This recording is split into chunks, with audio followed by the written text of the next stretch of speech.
বাদশাহ হারুনুর রশিদের কাছে এক লোক একটি চাতক পাখি বিক্রি করার জন্য নিয়ে এলো। তিনি দাম জিজ্ঞেস করলেন। সে বাজার মূল্যের চেয়েও অনেক বেশি দাম চাইল। বাদশাহ জানতে চাইল পাখিটির এত দাম কেন, অথচ তার একটি পা নেই। লোকটি বলল, মার্জনা করবেন জাহাপনা, দেখতে সাধারণ হলেও এটি আসলে একটি বিশেষ ধরনের পাখি। এর বিশেষত্ব হলো, আমি যখন শিকারে যাই তখন এই চাতক পাখিটিকেও সঙ্গে করে নিয়ে যাই। আমার পাতানো ফাঁদের সাথে এই পাখিটিকেও বেঁধে রাখি। এই পাখিটি তখন আশ্চর্য এক আওয়াজ করত।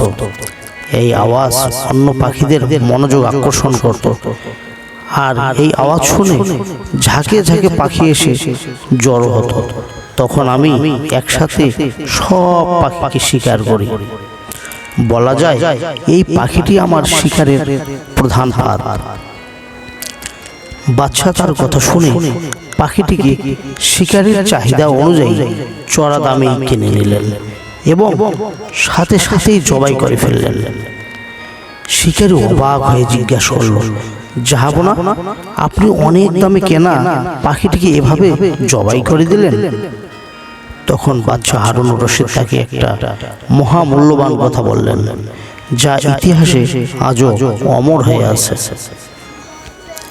তিনি বললেন যে অন্য জাতির দালালি করার জন্য তার স্বজাতির সাথে অনায়াসে এমন গাদ্দারি করতে পারে, তার এই পরিণতি হওয়া উচিত।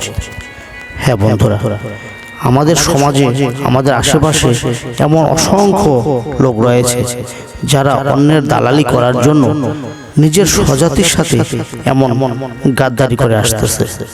আসুন আমরা সবাই সচেতন হই, সচেতন থাকি এবং সবাই ভালো থাকি।